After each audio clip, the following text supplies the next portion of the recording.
Hello and welcome to Blank Plate, a podcast for Swifties with an appetite.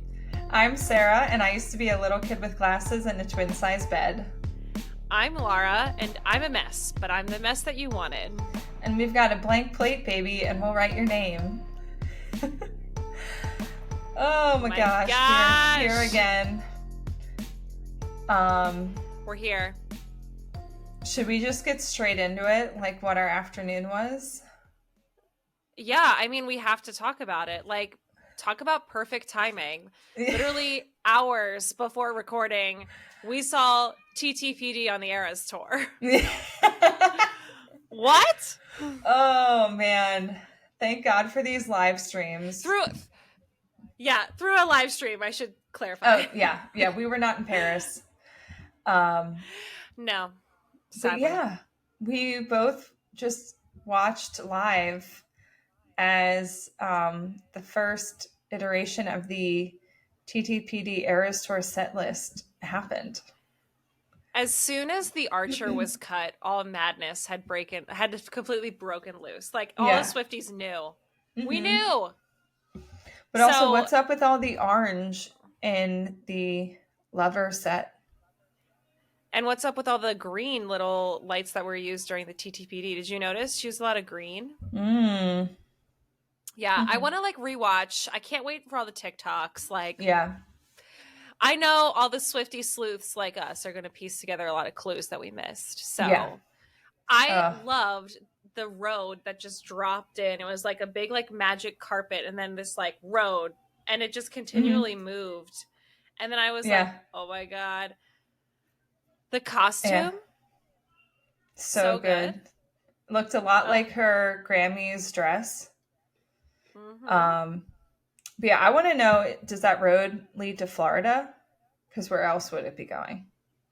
It is very, obviously it's the Fortnite music video moment too, calling back to that, empty desert with them on the road. But yeah, does the road lead to Florida? Right. So the songs that were added to the set list were But Daddy, I Love Him, So High School, really briefly. Yeah. Who's Afraid of Little Old Me, which was so good. It was exactly what I wanted. Oh, I cannot wait for the TikToks of that. I need to see more details than what I saw in the live stream. She was feeling it when she was performing that. Oh my God. So then good. Down Bad, Fortnite, The Smallest Man Who Ever Lived, and I Can Do It With a Broken Heart. Epic. So epic. Okay. I don't know how I feel about the marching band on The Smallest Man Who Ever Lived. Okay? I needed that to rock out the way that Illicit Affairs rocks out. I needed electric guitar, normal drums, not marching band drums. Sarah was texting, I need electric guitar! Give me that. I needed someone to just shred an electric guitar. Oh my God. But it was great. And I feel like it all happened so fast. I feel like I haven't even processed it. So yeah. But then also the whole theatrical moment that she had after The Smallest Man Who Ever Lived. That was great. Where then they basically bring her back to life to perform I Can Do It With a Broken Heart. Which is what our episode's about today. We decided to do a song deep dive, which is perfect timing.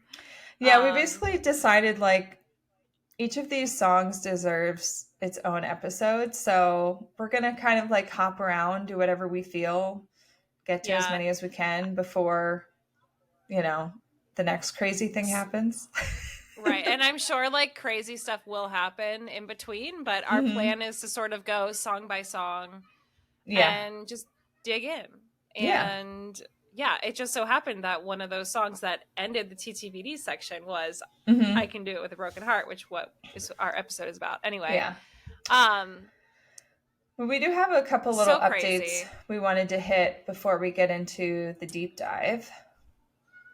Yeah, just personal updates. We have a write-in email from a listener. So I guess I'll start. Okay. Okay. I have an unhinged list on my notes app. Okay, so this all started because there was a trend on TikTok where it was like, show me your most unhinged like notes app. Like, you know, all girlies have just random notes app notes. And you're like, what was that about?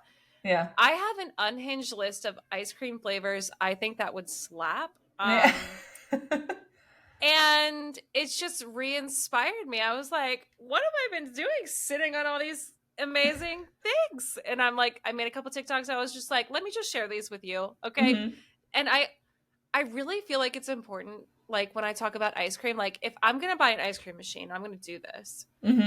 My ice cream has got to have texture. Okay. Yeah. I don't want a smooth ice cream unless I'm having a gelato. Okay. Like give me a bite with a crunch or a chunk or a swirl. And you had mentioned like Milk Bar's ice cream. Like Milk Bar has totally nailed that. They have it figured out.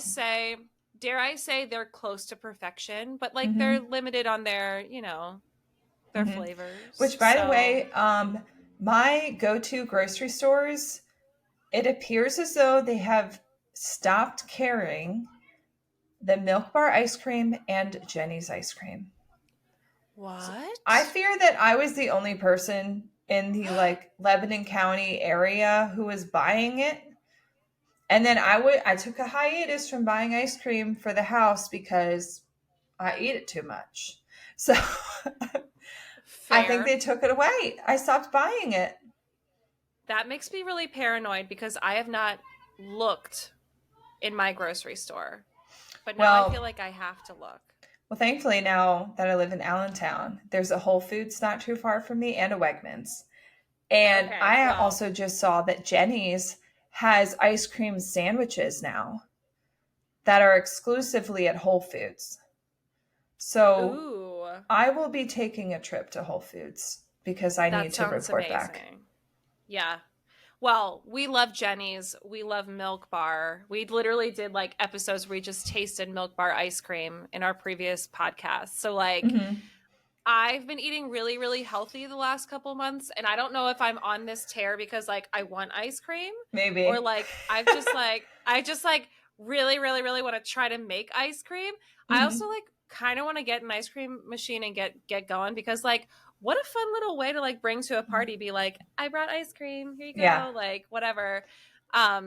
So if you're into ice cream making, hit me up because I'm considering getting that either KitchenAid attachment or whatever. The KitchenAid attachment is great. The only problem is you do have to plan ahead for making ice cream because you need your attachment to be frozen and you also need to leave time for the ice cream to like set up in the freezer.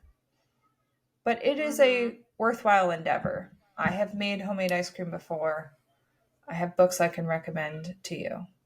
But it's great. We shall see if this forms into something bigger, but it's heavy on my mind right now. Right. So yeah. Also, I miss Bon Appetit Test Kitchen YouTube. Like, what a time. Like 2019, early 2020, like before everything fell apart and Bon Appetit just totally was exposed for being horrendous. Like, God, I miss that time. Yeah, it feels like such a different era.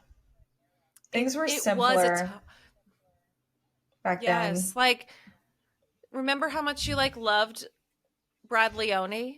Remember how much God. You were obsessed with Carla? Like, yeah. But that reminds me of like during the pandemic. Do you remember when there was that beef between Allison Roman and Chrissy Teigen? I remember being so personally devastated by that. Me too. Because like I was going through such a hard personal time.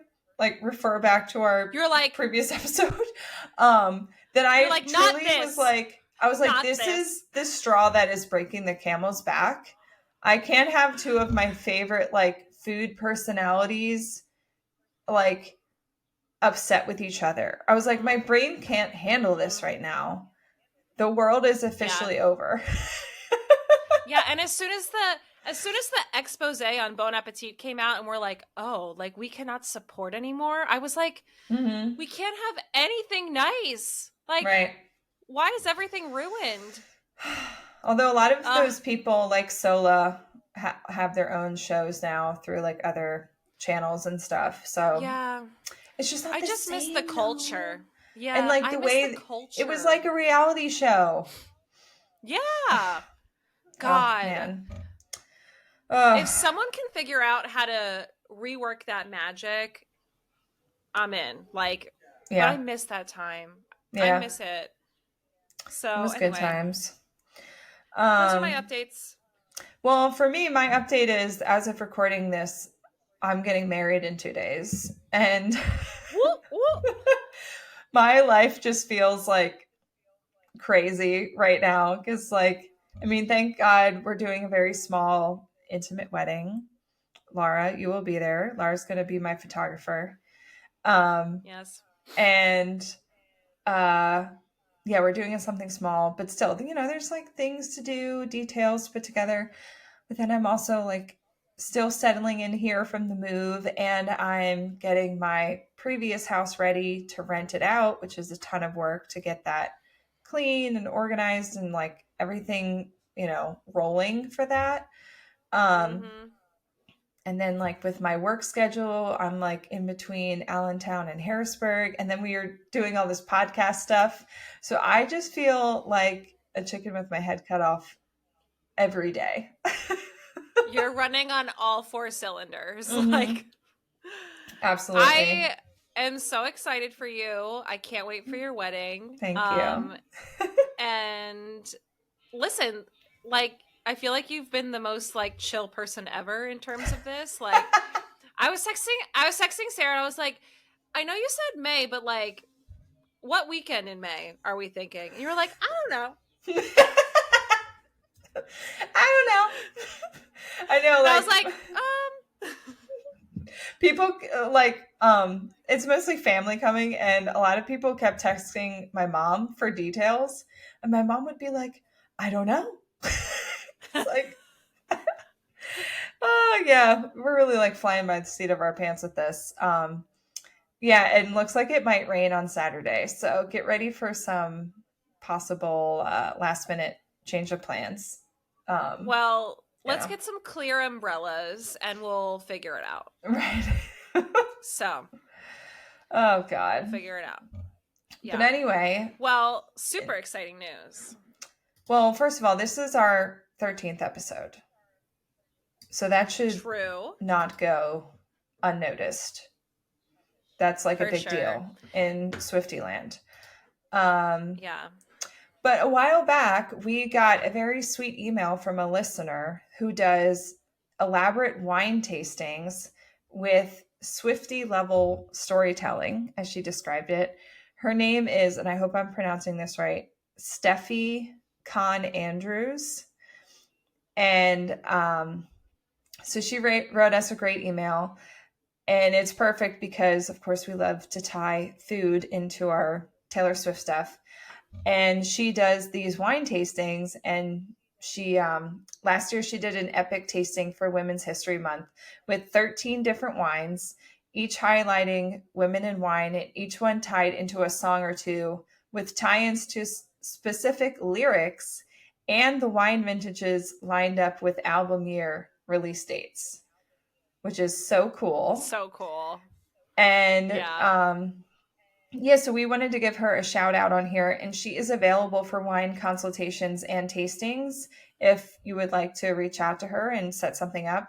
So you can find her on Instagram at 2BottlesSteph. So that's TWO Bottles STEF. And she also has a website at 2bottlessteph.com. So check her out. Yeah, and we'll link it in the show notes too. So yeah, for sure. Yeah, what a cool idea. Love that. Yeah. Great mashup for us too. Definitely. Obviously, we talked about how the Eras tour was impacted with TTPD being included. I'm sure there's more to unpack. As of literally like an hour ago, it had just happened. So oh my gosh. Bear with us. Yeah. But then you had also written down how a lot of people are talking about this lyric in Guilty as Sin. So let me find that. I keep these longings locked in lowercase inside a vault. From Guilty as Sin. Guilty as Sin, I keep these longings locked in lowercase inside a vault. Everyone's talking about Reputation, Folklore, and Evermore because all of those albums were stylized in all lowercase. And I was also thinking about some of the songs on this album are stylized in lowercase too. And I wonder if that's like a little bit of a hint about like who this is about, which, okay. So we're assuming Guilty as Sin and a lot of these songs are about Maddie Healy. And then I was thinking that I bet the Lost album, AKA what we call Karma, the album that probably was supposed to happen before Reputation after 1989, but then she went into hiding and we got Reputation. So we're assuming there's some Lost album that was never released. And I realized there are probably a bunch of Maddie songs on there because she was spending all of her time with him while she was promoting and touring for 1989. So like some people are saying like, oh, is Style about Maddie Healy? I don't think so. Because as far as I know, she was not like close with him until 1989 was already out. And so then that got me thinking. From what I know, like Harry Styles, it was Harry Styles, and then after that had sort of phased out, it was Maddie Healy. And like you can't write songs that quickly. Like no. And record them that quickly. Like if you're on tour, like no. So anyway. So I was thinking that would explain why a lot of us, aka me, were like more in the dark about how intense her feelings were for him because we never got songs about him. So yeah, I mean, first of all, I feel like we need to do a whole episode on how we are karma truthers. We have lots of clues that karma is real, quote unquote. I mean, even today during her like updated Eras tour, the Lover set had a lot of orange outfits, and orange is what we associate with karma. So yes. So I feel like that's a whole nother deep dive we can go into another episode. If you are a beginner Swiftie and don't know what the heck we're talking about, right? The Lost album Karma, we believe in. So totally. Yeah. Absolutely. The timing would have been perfect for Karma's. It would have been a Maddie Healy / Calvin Harris sort of mashup, I think. Yeah. But anyway, because we never really got the Calvin songs either.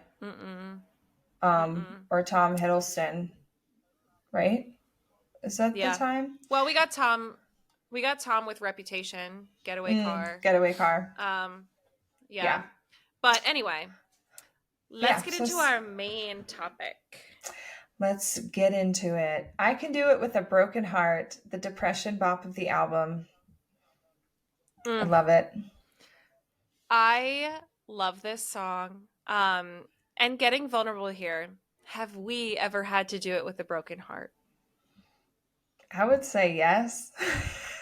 but not to this extent. Not like Taylor. She is a professional. Well, of course. But I mean,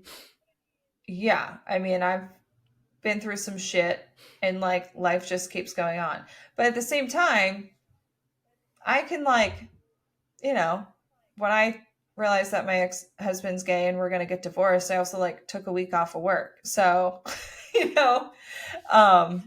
not like I legit like went to work the next day and was like, I'm normal. I was like, taking off for personal reasons. I will be back at another time. Yeah. Yeah, none of us could ever compete with Taylor with doing it with a broken heart, obviously. Try and come for her job. I think try. I feel like most women have had to do it with a broken heart and are able to force a smile and just push through. But yeah, this song reminds me because when I was in like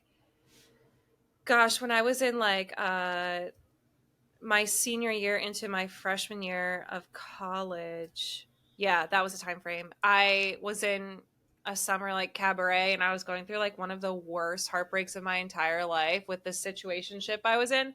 And I had just found out that he was like dating. Yeah, pretty much. And I found out like he was like fully in another relationship with another girl, and like it was like a whole mess. And I was like, so like I would leave rehearsals and I would just like crumple into like the couch and just be like, and I'd go to work and I would like push through. But like the hardest thing was being in a show and pretending like everything's fine. And like you'd be like, like, so you did kind of do that. It's deranged, but obviously like no one's looking specifically at me the way that people are looking at her and shouting for more at all times, not knowing how awful it was for her. But yeah, it reminds me of that time. And I love that now that we've seen it on the Eras tour, that it's like so musical theater. It so is. Vaudeville. It's so like Chicago. She is such a musical theater nerd at heart. Yeah. I mean, she even said like she called Tortured Poets Department during the surprise songs, which she likes to call AKA the Female Rage the Musical. The musical, like, yeah. Yes. Yes. Yeah, it's so true. But yes, this is the ultimate depression bop. And so we were trying to think like, what other songs does Taylor disguise her most devastating lyrics in a fast-paced bop? Yeah. So Death by a Thousand Cuts for sure. Yeah, that bridge. Right. And then we've got Hits Different. Yeah. Because that is one of her most devastating songs.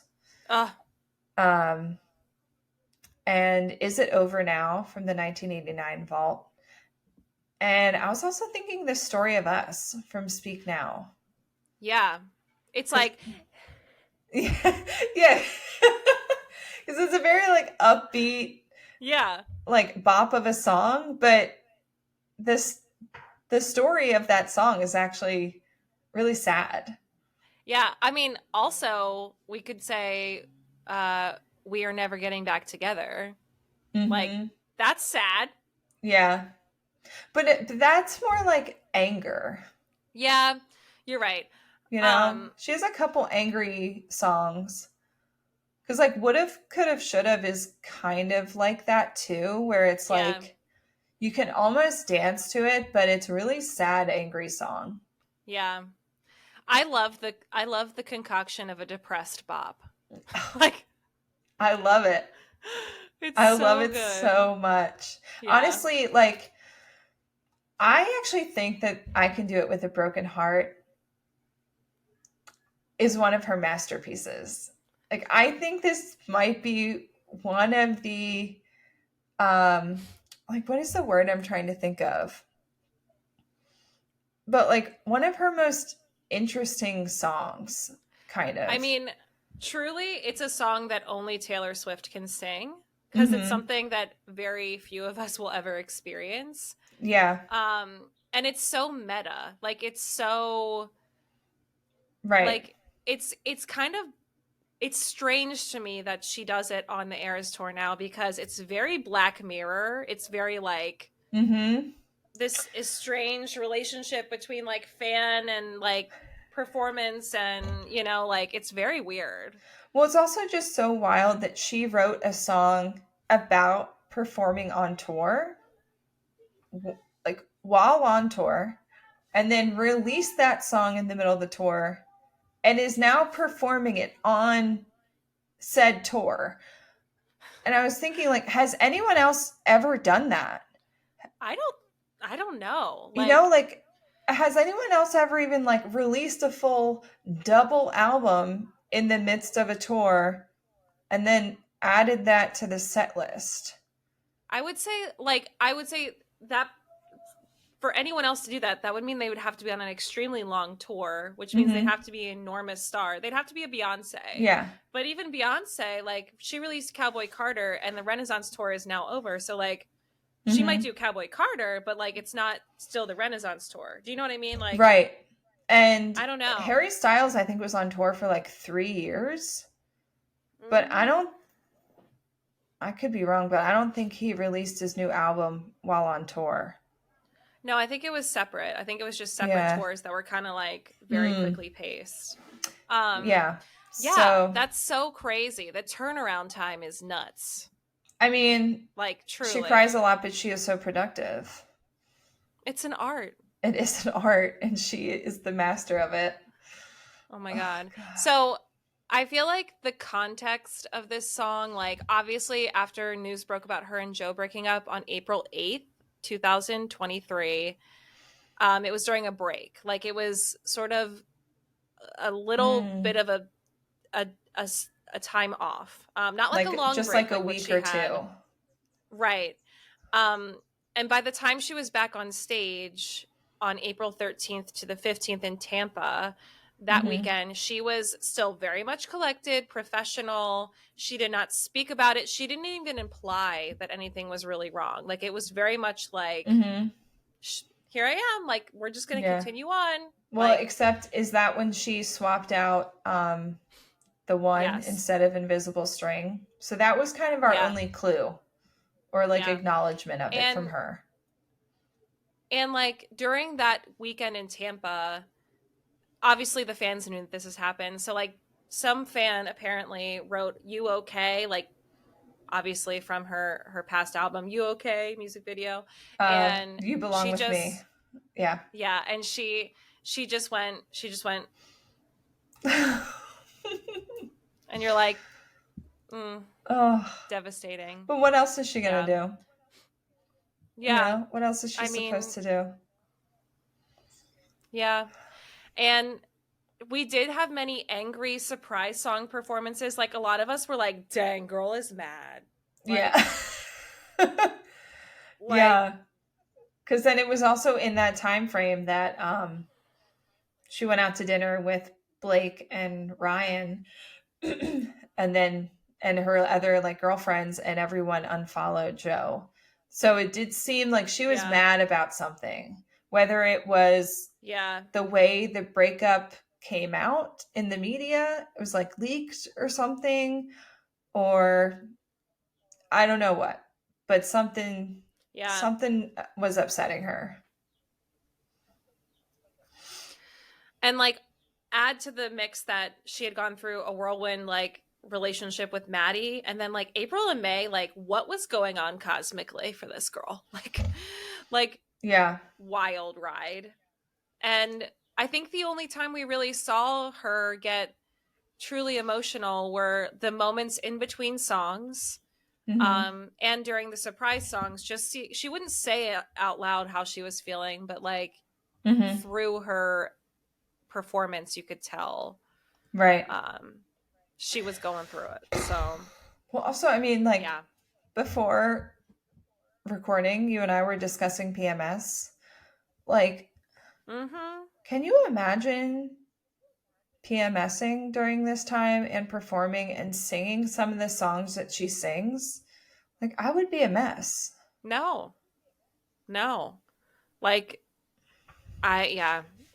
She is truly like an athlete in the way that she treats the Eras She's Tour. like a force of nature. And that's why like this song is like the ultimate "the show must go on" song. Like, it's so showbiz. It has so many clues. That she takes this so seriously. Like, obviously one of the things that you hear initially is this like click track that she probably hears in her in-ear monitor when she's on stage. Like, what, like, here this is.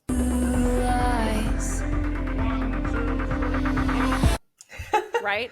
Yeah. Like, what a crazy thing. And also, like, there's this weird ambient sound that's heard in the background of the beginning of the song, and it sounds like, to me, like she could have recorded that like while she's waiting to like hit her mark. Do you know what I mean? So here that is.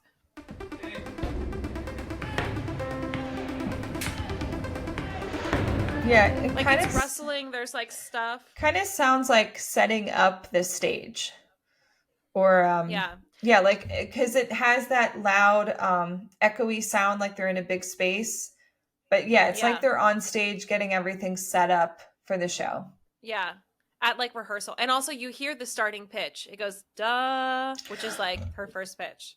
And that was that one day when she was doing surprise songs, and the piano was randomly playing like a synth note. It is that note. Like, huh? Yeah. That was a little Easter egg she gave us a while ago. So good. Yeah. And then like, yeah, it sounds like a rehearsal, or like they were going through their marks like before the show. And like all these different lyrics call back to like the showbiz of it all. Right. So like I was hitting my marks, try to come for my job, lights, camera, bitch, smile, in stilettos for miles. Like, which like I have even more respect for her right now for the shoes that she wears, because in my ripe old age, I have plantar fasciitis, and I also have this thing called hallux limitus. So like I basically can't wear high heels. Like there's something up with my the toe, my big toe bone, like where it meets the rest of my foot. It's like messed up. It's like a genetic thing. So if I wear high heels, I am in so much pain the next day. And I'm like, if I had to do what she does, I literally would not be able to walk. Like I would need surgery.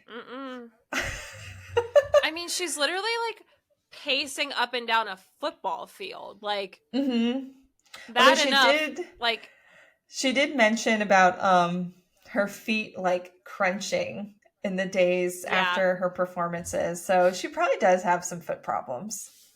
She might be paying for this later.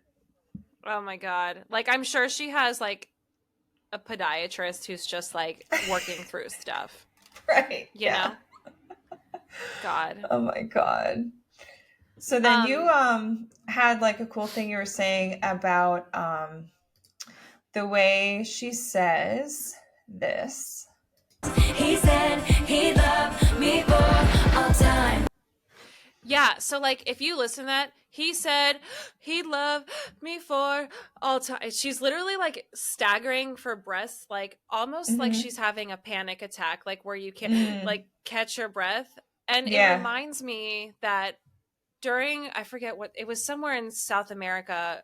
It might the really hot show. Sure. Yeah. I think it was Brazil. Where she was literally like, she was literally like, she's like, you're okay. She literally was mouthing herself, you're okay, you're okay, you're okay. And I'm like, oh my God. Like the staggering for breaths, like it's just, it reminds me of like how when you're in show mode, like you just do it. Like you go, you lose all the other stuff. But then when you're reminded of something else, it's like you completely fall apart. Like, well, in that clip that was going around of that, where it was like in between songs, so it's kind of dark and she's kind of out of the spotlight for a second, and you see her like hyperventilating, and then the music clicks back and like the lights go on, and she's like instantly back in a business mode, which is exactly what this song is about. And it also reminds me of the one thing that everyone's talking, like comparing this to, is Katy Perry. Do you know what I'm talking about? Yes. Where I forget where she was performing or what, but like she got the like text from her ex-husband that he wanted a divorce like immediately before she went on stage, and she's like crying, and then like she wipes her face or whatever, and then just like clicks into place and goes up on stage and just starts performing. If anyone has not watched the documentary of Katy Perry, like you should watch it.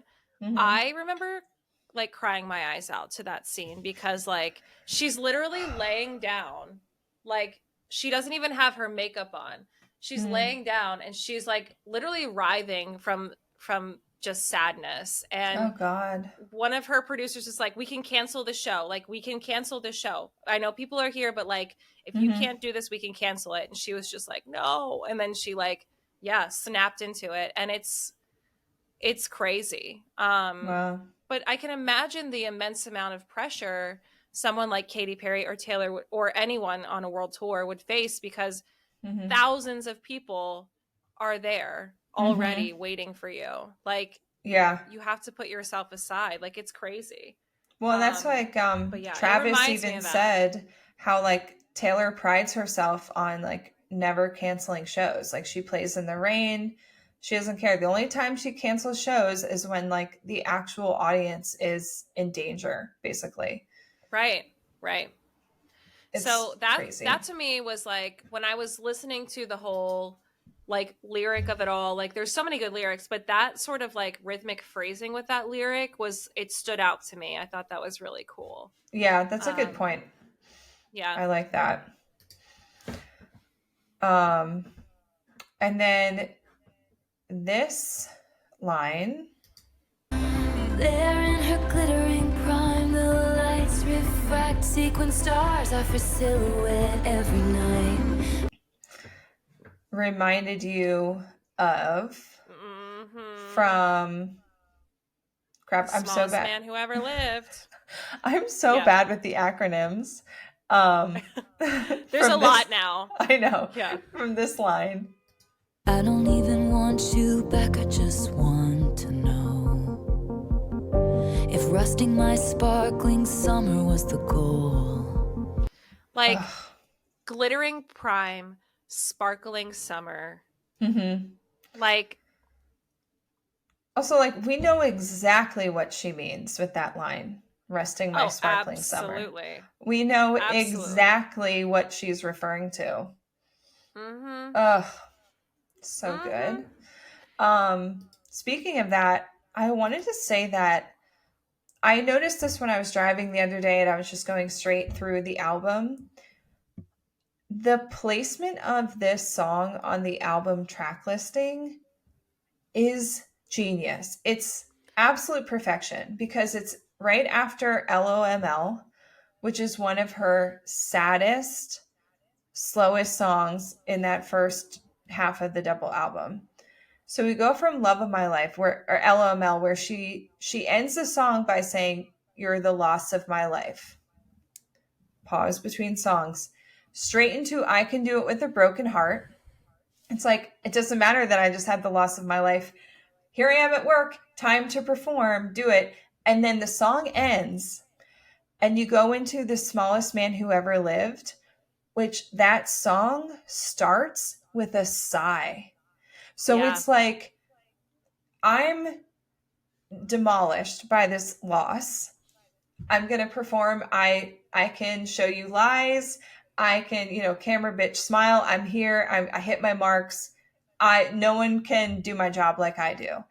And then boom, we go. And then back into like sad, angry mode. So it's like she gathered herself together. She performed. As soon as it's over, she gets backstage and it's like, oh God, I'm so depressed. And I was like, never thought about this until you literally just explained that. That is genius. Right? Like, it's genius. It is so good. Like it just like hit me in the face the other day. But I think what really kicked it off for me was this sigh. Because it's like this sparkly, energetic song, and then you get done, you're like, yeah. And then it's reality. It's the reality of what you have to face. Yeah. Yeah, it perfectly encapsulates the idea of the song where she put it in the track listing. Yeah. And also, like, let's not forget about the ending. Let's not forget about this, okay? Because I'm miserable. And nobody even knows. Try and come for my job. Yep. Try and come for my job. She had way too much fun performing that on tour. Like, uh-huh. Oh man. Yeah. It's also, so like, in general, I think this album is like one of the first albums where she really is not afraid to flaunt her success and like own it in a song in that way. She does it in a couple places, like also in Thank You, Amy. But yeah, just like acknowledging like, yeah, I'm really successful and I'm really good at my job. Yeah, there you go. Have at it.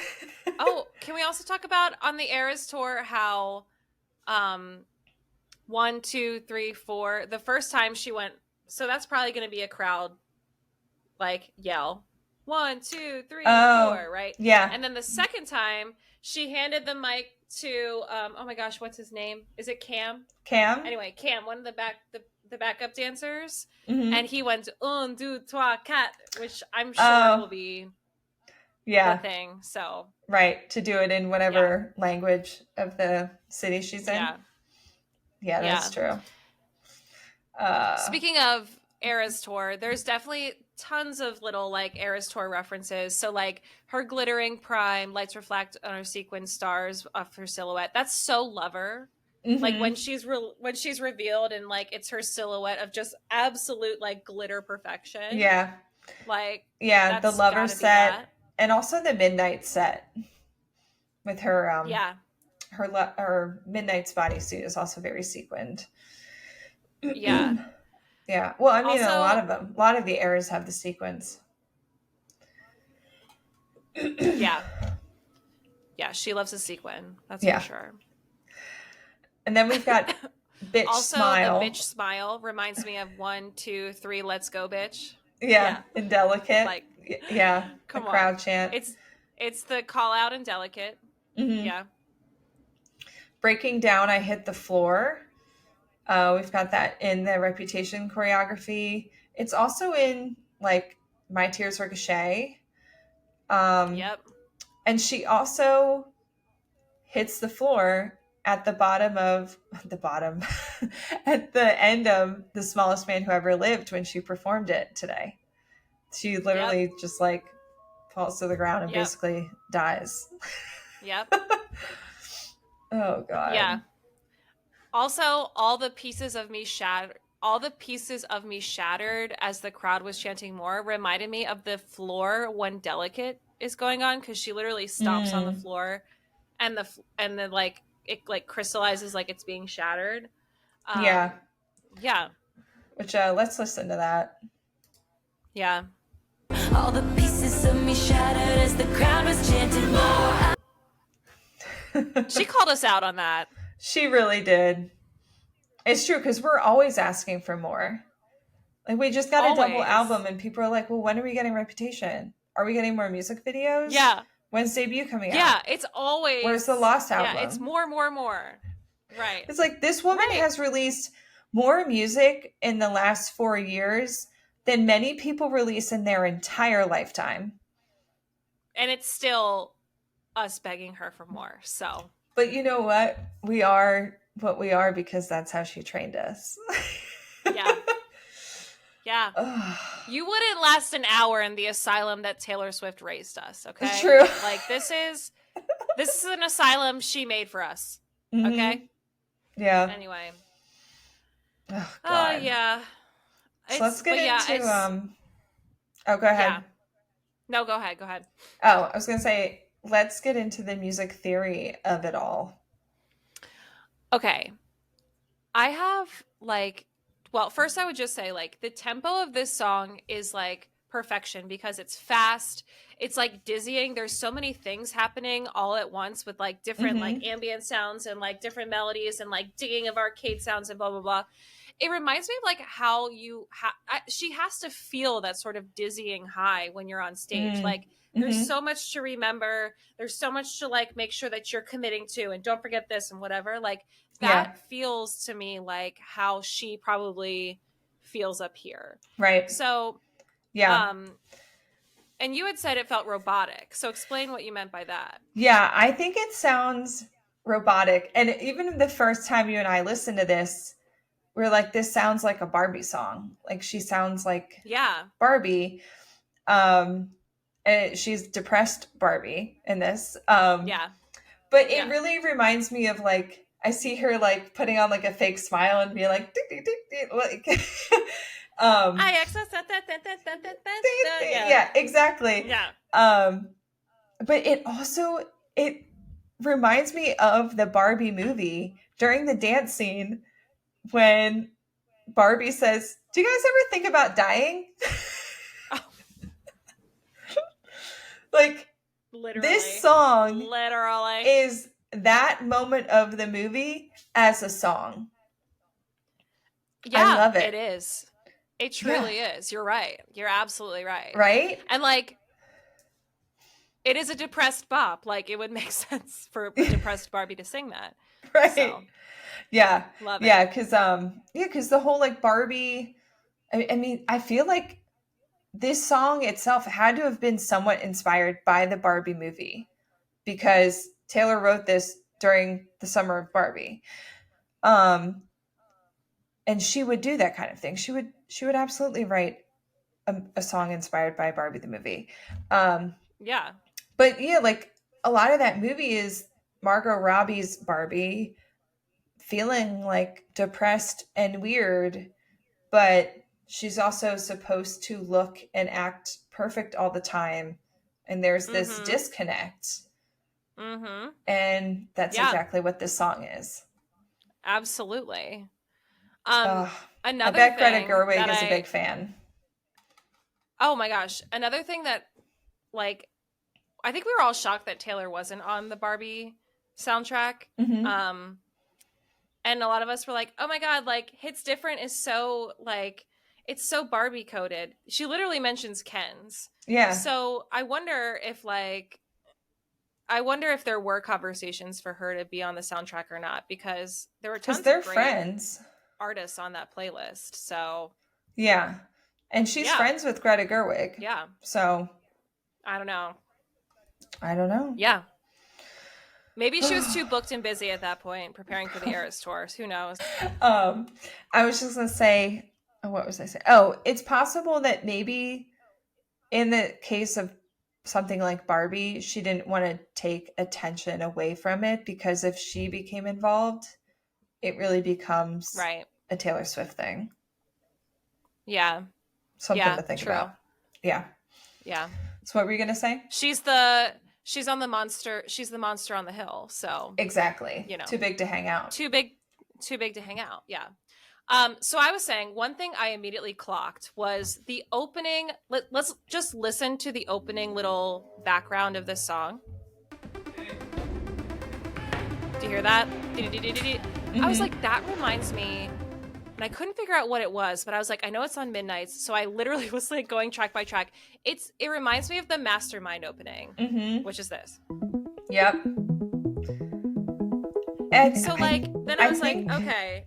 I think that's why this song so accurately feels like the Eras tour, because she put sounds like that in the song that we literally hear and see on the tour. Right. And it also symbolizes that she is always the mastermind who's overthinking. Like, it's ridiculously hard to quiet this brain of hers who's always scheming. And like, that is going on in the very, very far background of this crazy, hyper dizzying song. Kind of like how if you're a mastermind, your brain is always on like 10, even though you actually have to put on the show every single night. And I was just like, I love that. I love that so much. And yeah, like it feels like it is an Eras tour song that will always be tied back to Midnights, because that was the time frame. So yeah, it's so good. And also there's this weird arcade sound at the end of each line of the chorus. So here's that. Ding. Which I'm like, I love that. I love that. It's so goofy. It is. Seriously. Oh, and this is the most devastating. Mm-hmm. I don't know if this was kismet. I don't know if Taylor Allison Swift purposely chose this beats per minute for this tempo of this song.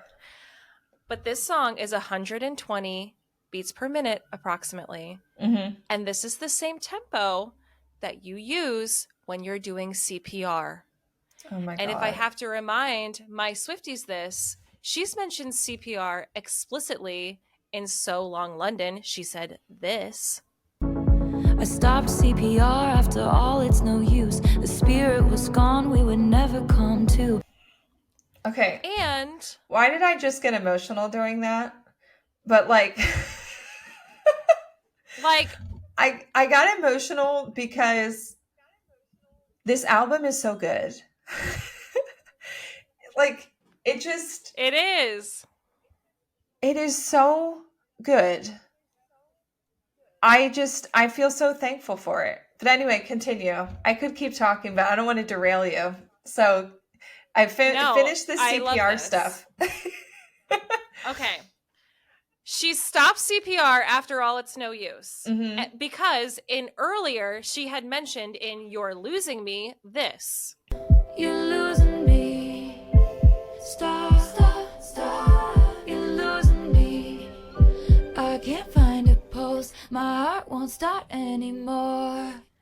Plus she we stopped have CPR. The heartbeat in the beginning of that clip, which cuts out right before she says, I can't find a pulse. My heart won't start anymore. The amount of times that she uses like heartbeats and that metaphor in her music, like we could do a whole episode about that. Yeah. Yeah. I can do it with a broken heart. You mean like your heart stopped because you stopped CPR? Why did I not even get that until you just said it? My mind was blown. I was like,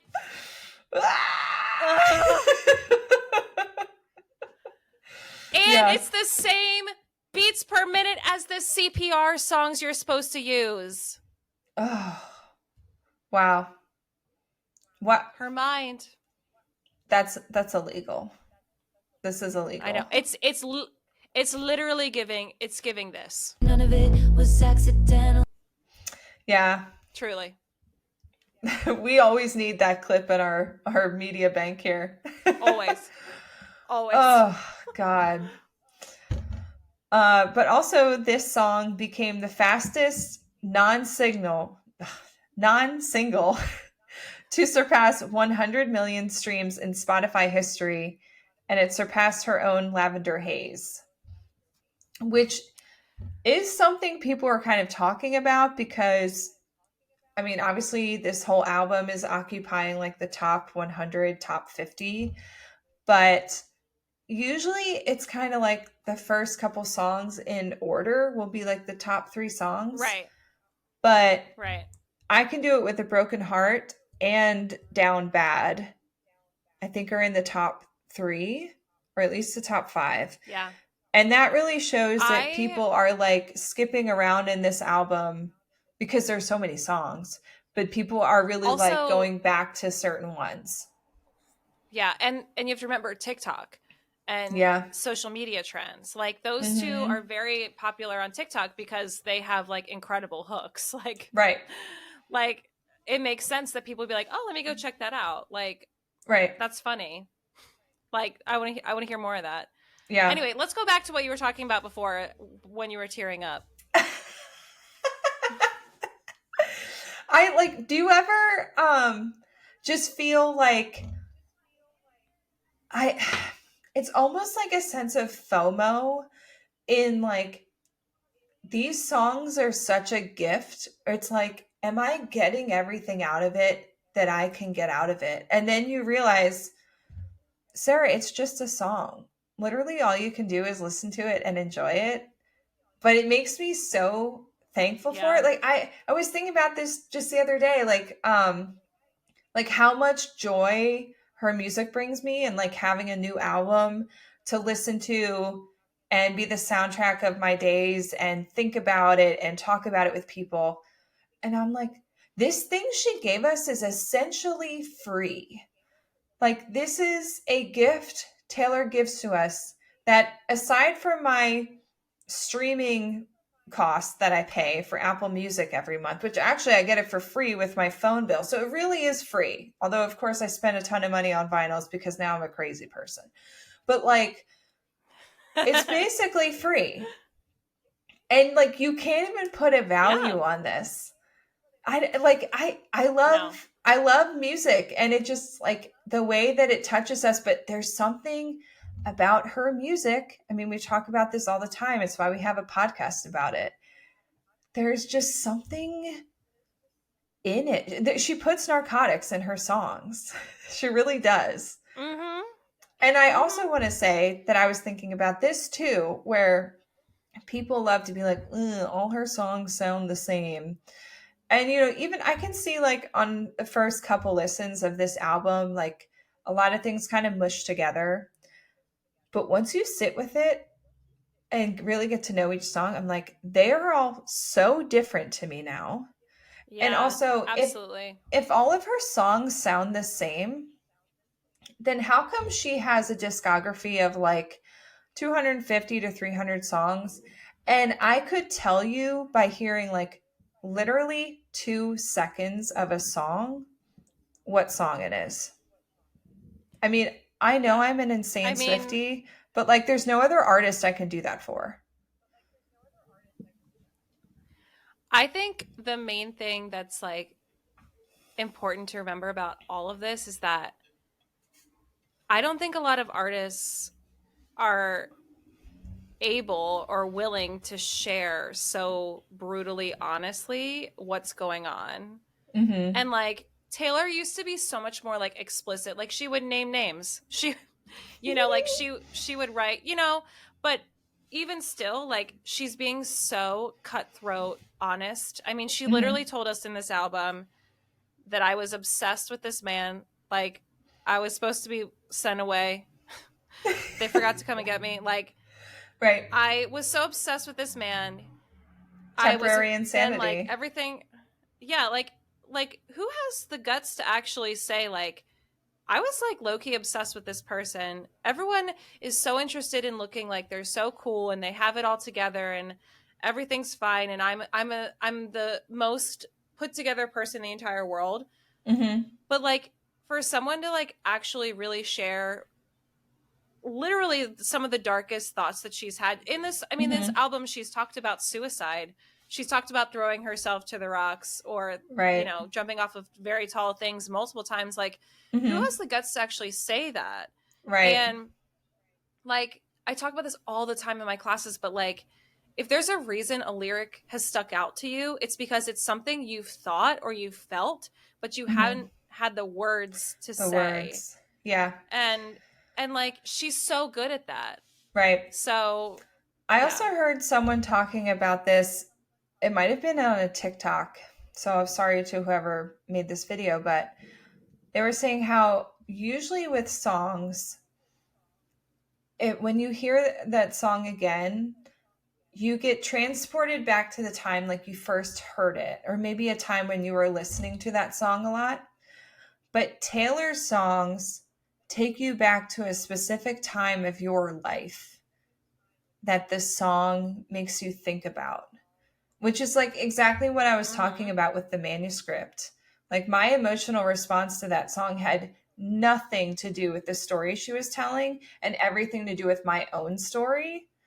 And right. And like, you've talked about this too with, you know, like, even this song, you're thinking about back when you were performing that show and you were heartbroken and going through a hard time. Like, that has nothing to do with Taylor. That has nothing to do with her life. You did not have this song at that point in your life. But her songs transport us into our own memories, which again is crazy because she writes so specifically about her own life.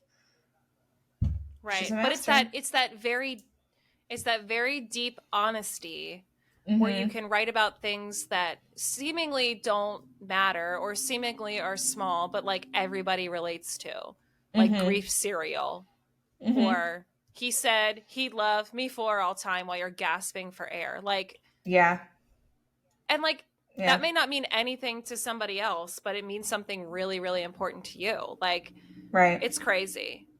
To me, I hear artists like Taylor and I'm like, am I giving enough to this world? Because like, what am I contributing?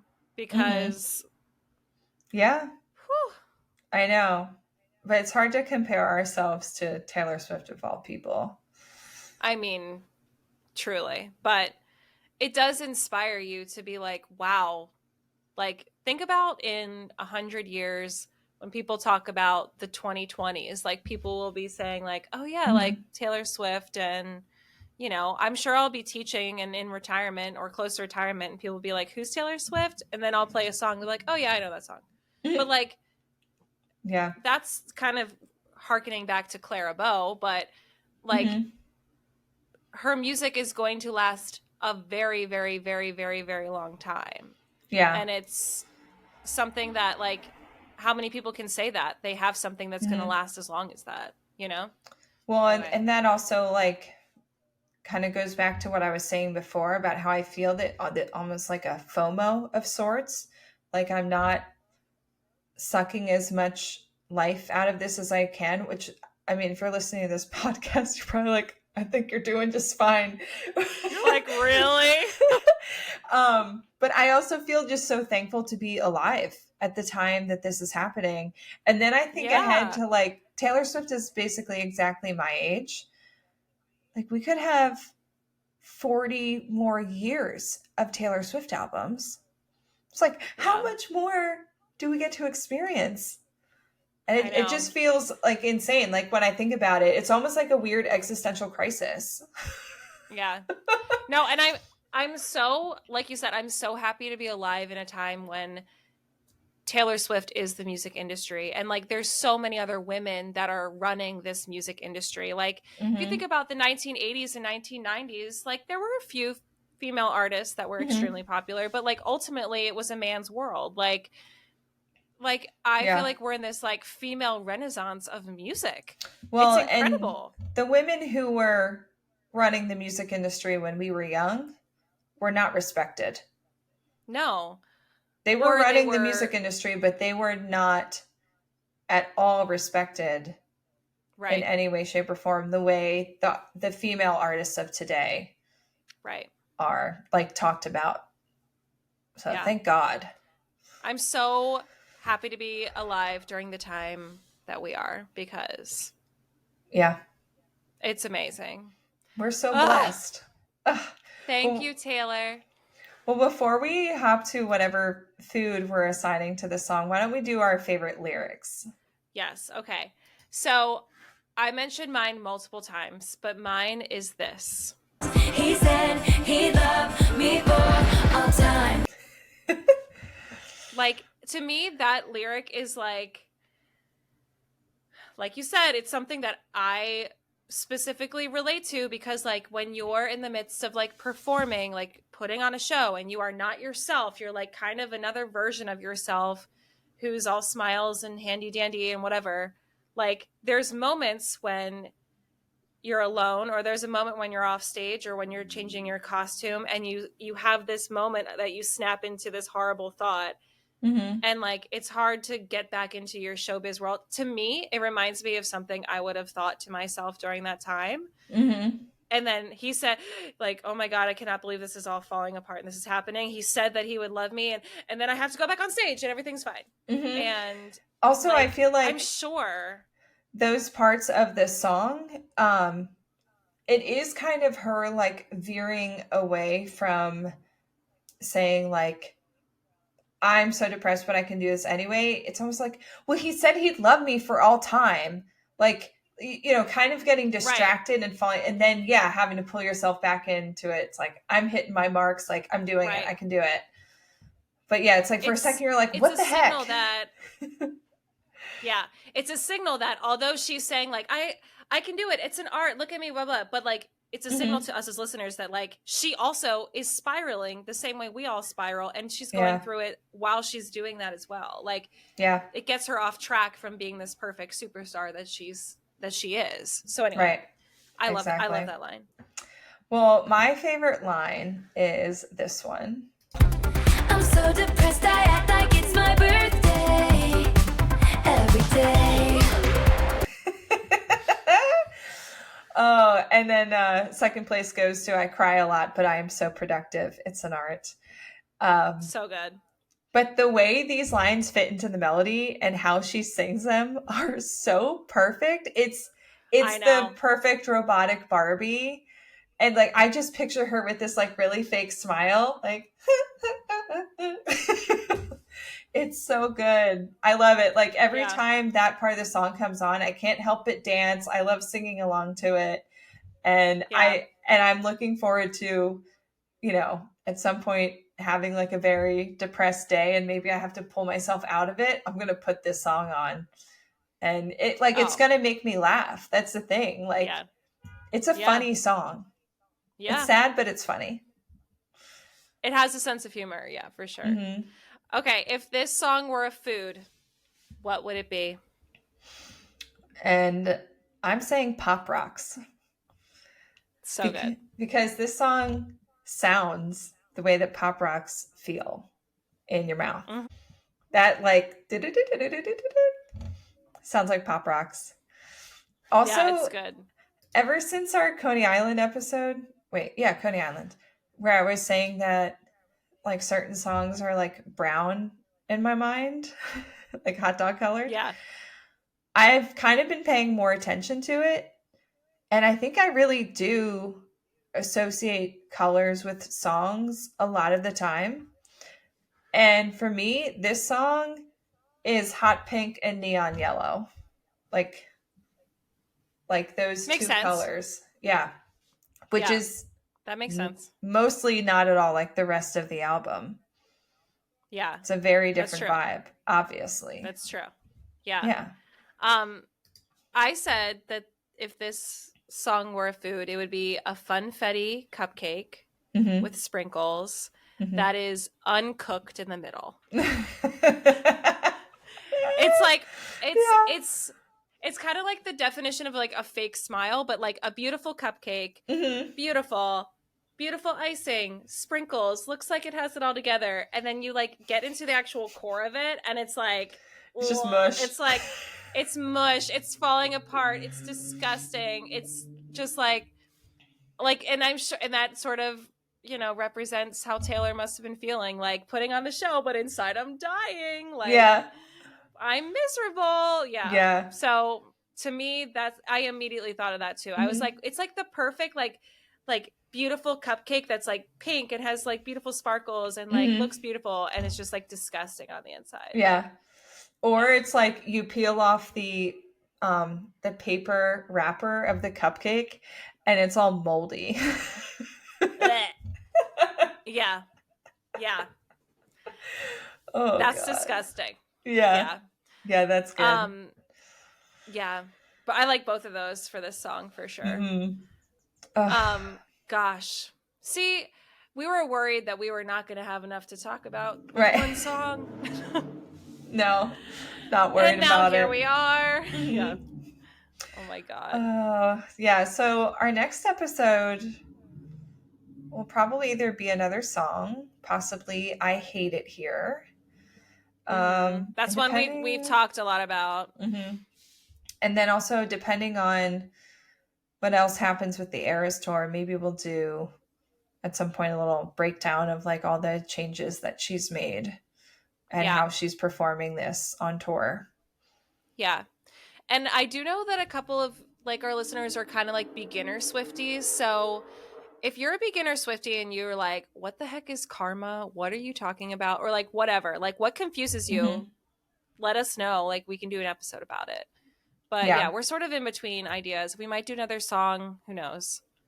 Yeah. So you're just going to have to wait and see. Yeah, but of course, like always let us know if you have suggestions or things you really want us to talk about. We love to hear about that, which by the way, you can do that by sending us an email at blankplatepod@gmail.com. And you can also leave us a voicemail at 717-382-8313. You can also text us on that number too. Yeah. So you can text us. And you can check out our website at blankplatepodcast.com. So don't forget that. Yeah. And if you're not following us on social media, give us a follow at Blank Plate Pod on TikTok and Instagram. Yeah, we're always sharing clips from the show over there. And it's fun to interact with people that way. Yeah, we're having fun on Schmeeds. And until then, we've had the time of our life with you. And it's time to go. So thank you for joining us, and we'll talk to you next time. Bye. Try to come from my job. Bye.